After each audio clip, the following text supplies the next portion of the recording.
can influence his movement. Okay? You're doing a very good job of letting him move you, but I kind of feel like you're making the movement a little bit. So I want you to just walk around, and I want you to just feel him lift each seat bone, left one and then right one. And it will lift, and then it will drop and slide. And it feels like it slides forward, not side to side. Okay? And just think about allowing it to happen instead of making it happen.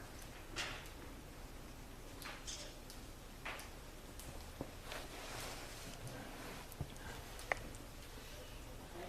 Be careful. Don't shove in with your seat. Just let it happen. So now think about your left seat bone for a minute. It lifts, it drops and slides forward, and then the left knee will feel like it kind of drops down or down and back. So as your seat goes forward, can you look at me for a second, Jess? This joint right here, as it opens up when you go forward, the knee will feel like it drops down or back so that it stays in place instead of coming up. Okay, so just let it. There you go. Don't make it, just allow it. Just think about feeling it happen. It was going on with you. You were allowing it. So I just want you to become aware of it, okay? And that's the problem when you have a rider who is already doing something but just needs it that much more. They try to make it happen instead of allowing it. Yeah, there you go. That's easier. So now think about the right one. It lifts to the seat bone, drops down, and then the knee feels like it drops. And it's almost as if you feel the front of your thigh just get longer. Okay? Yeah. Just let him move you. And then go back to the left side again. The seat bone lifts and drops. The knee drops, or lifts and drops and slides. The knee drops. And then your calf will follow his belly as it swings underneath his body. Don't make it, just allow it. Yep, and then the right side. Seat bone, lift, drop, slide, knee drops, and then the calf follows. And part of the reason that he's going so slow is you're being introspective and thinking about yourself. So think about what I'm asking you to do for a minute, and then look up and see your destination, and then just feel it, and then just see it. And he's also thinking about feeling this little change. Yep, there you go. Let it happen instead of pushing. If you feel like you need him to have more walk, a little quickness, a little more quickness, a little more push to the walk, when your inside calf swings, just think about letting both lower legs roll from the front to the back with a little squeeze. And as you squeeze, just feel it roll a little. Roll to the back? Yeah, just rolls like this. It's like he's a big toothpaste tube and you're trying to squeeze the mouth forward. So it just goes and releases, goes and releases. And it's in time with the leg swinging. So when your left leg, the leg on the inside, starts to swing under, just let it roll. Because if you think about for a second now, what's happening is your leg is naturally doing this a little bit, isn't it now? Yeah. Yes. And he seems to move out a little bit better when that happens too, I know. That's exactly what we were doing. Oh, Okay. Asking him to just okay. step out. And if you want the horse to move out, I'll try to stay where you can hear me, but I'm trying to stay close to her.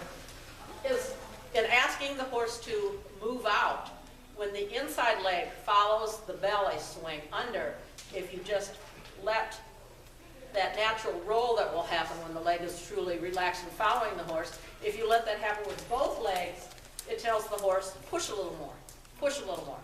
If you want a little bit longer walk, alternate as each leg starts to swing under, roll that one. And then be prepared to allow your seat to slide further forward. Again, without making the seat, just allow it. So if you want to extend it, you said the one that as it swings under, that's the one that you roll if you're trying to Yes. extend? Uh-huh. Okay. Yep. Whichever leg is swinging under with the belly, that's the one that you just, and as you squeeze it, just give it a little roll from the front of the shin to the back of the calf. It doesn't have to be a big thing that, you know, if you're in the show ring, they're going to count you down from moving legs or anything. It's just that feel. just that feel, then it's rolling.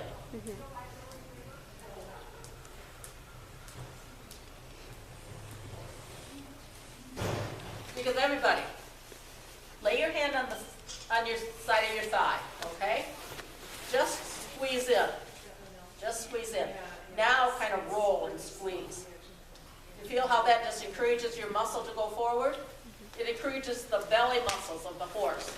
If you study the physiology of the horse, you know that there's a ring of muscles that go from the hind under the belly and up around. This whole ring of muscles that is what is the locomotion, the propulsion method. And so you're just rolling that muscle forward. Good. How's that feel? Okay. Now I'm going to talk you through the centered riding basics as you're going along here. The first basic we start out with is breathing. So you just feel yourself breathe and allow yourself to go ahead and breathe down into your stomach so that it expands. Okay? You don't want to just breathe in your chest so that you're breathing slowly.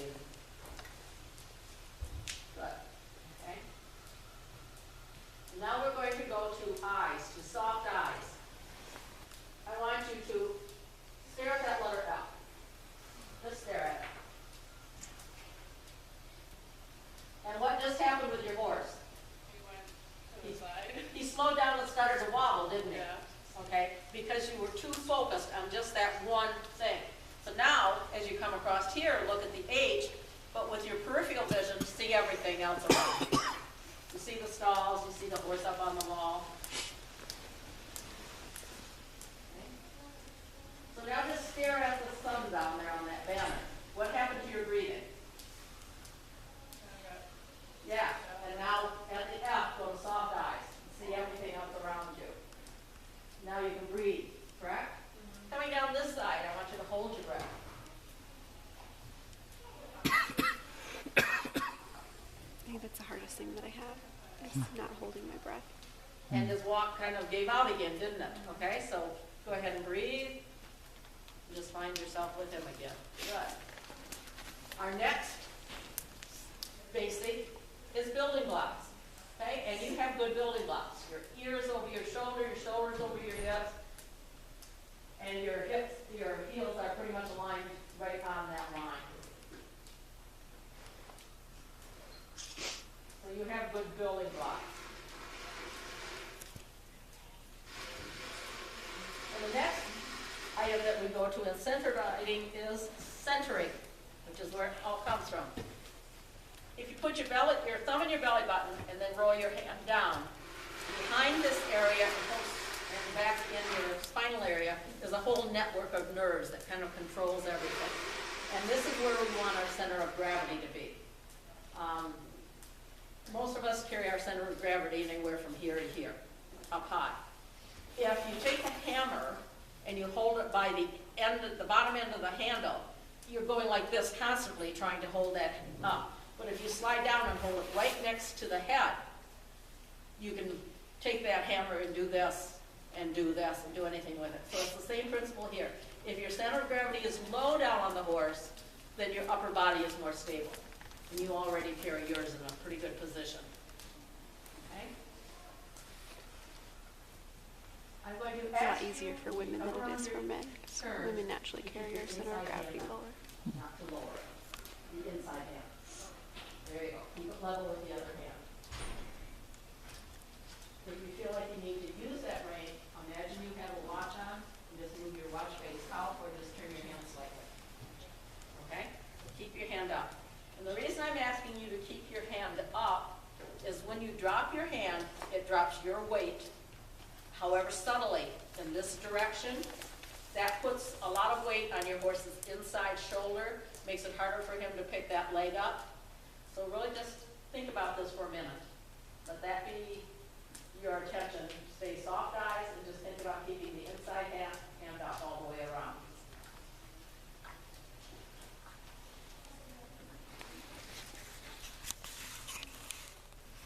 And we got some licks from Levi. Mm-hmm.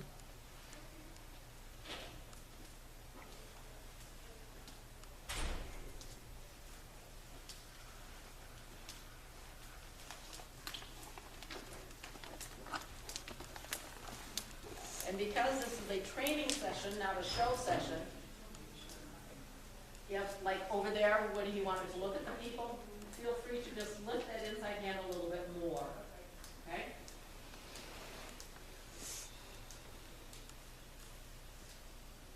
You can just be very subtle, just maybe half an inch, quarter of an inch, there you go, just keep it up a little bit.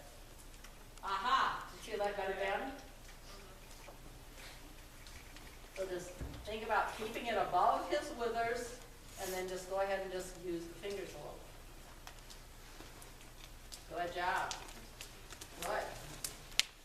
That's good. Okay, let's change direction. Just give you a couple minutes to keep your left inside hand out.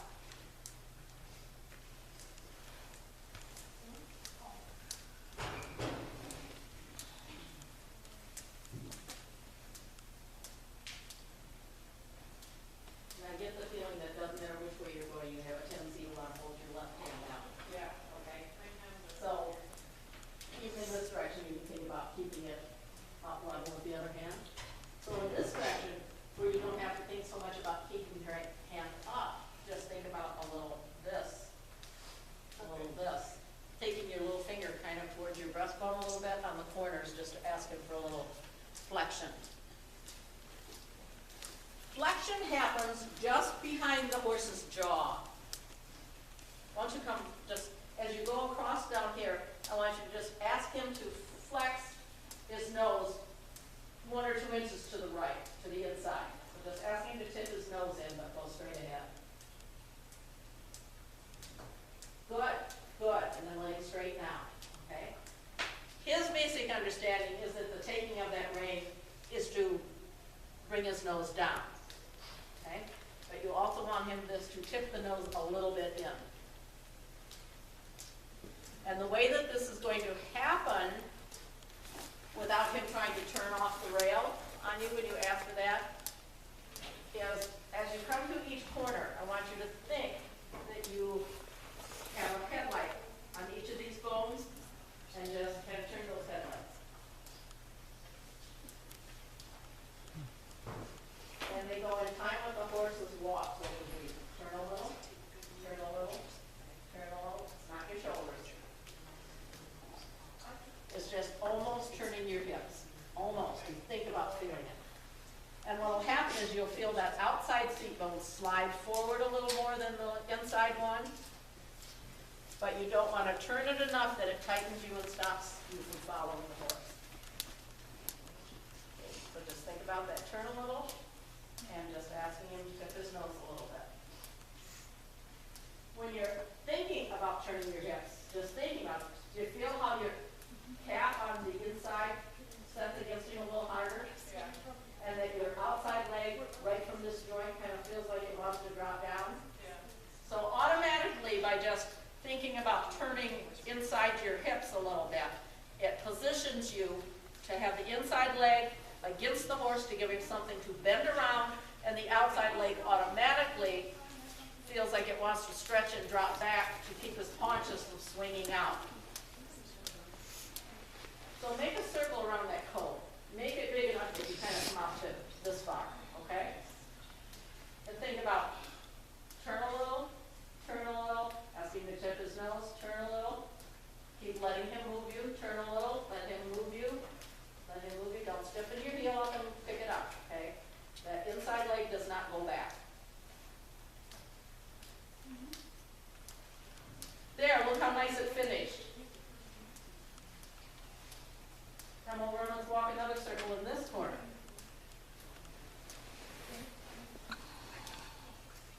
Again, just think about turning inside your hips. Turn a little, ask him to tip his nose a little, turn a little. Look where you're going, not at him. There you go. You'll feel if he tips his nose. Now that time, he kind of gripped it out in his shoulder, didn't he? Yeah. And that's because I couldn't see it, but I will bet that your inside heel kind of came up and that leg got a little stiff and pushed him out. So do another one around that corner. Let him move you, just keep thinking it. Just let it happen. As you turn your seat, let that be enough leg. There you go. Yep. See, using too much leg because he's trying to leg yield over or side pass. Good job. Okay. This time as you start around the cone, let's change direction.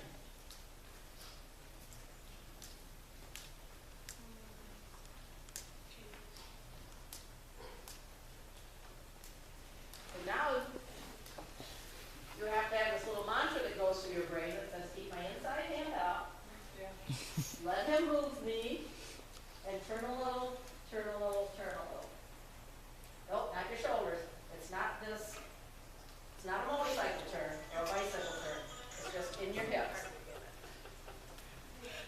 Because if you let your hips turn a little, you'll feel your rib cage follows. And then it will stay soft. Yes. Yes.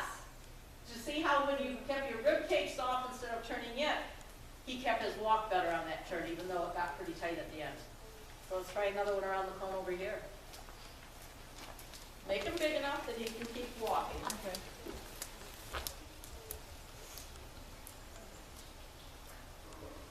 Turn a little. Inside hand. Turn a little. Just keep feeling him move you. Yep.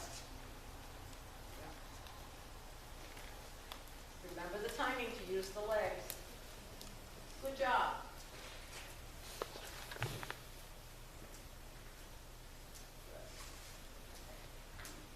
You having a little aha discoveries and all yet?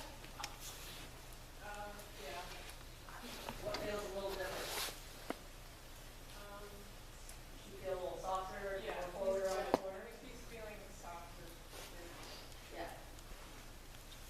Has everybody seen how his top line is starting to get a little more stretched? Yeah, he's starting to relax. Yes. And he's stretching, but he's not falling on his forehand now, is he?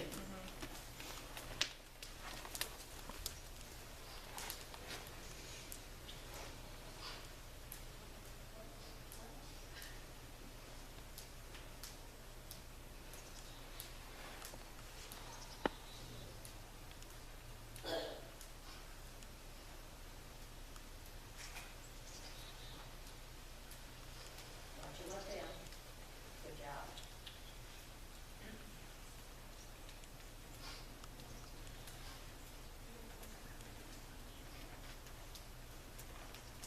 Okay, prepare to trot and go rising trot.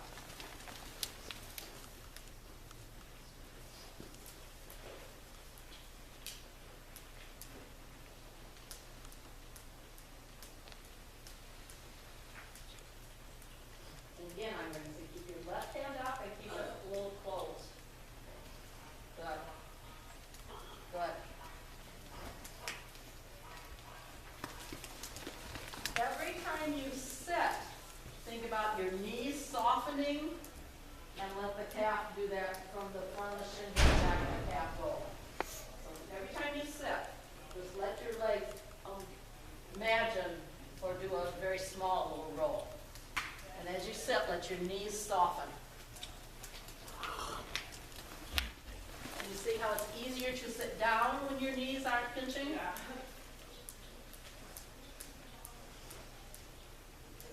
And every time you sit, if you just issue I think have about the that last time little was pinching roll with my knees. squeeze, instead of a tight, And that always instead of leaves a my hard push stripes. squeeze on the horse's side, that little roll squeeze.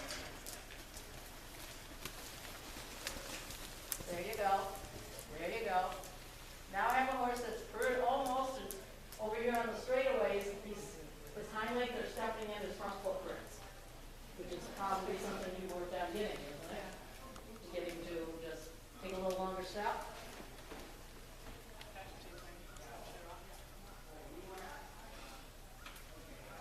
Nope, you have to wear it if you're on a horse. I know, I gotta. She's taking her Oh, sweatshirt off. Okay.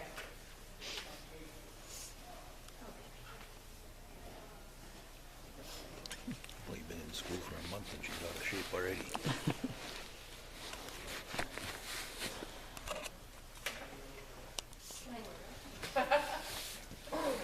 Cover your legs up with it. Yep.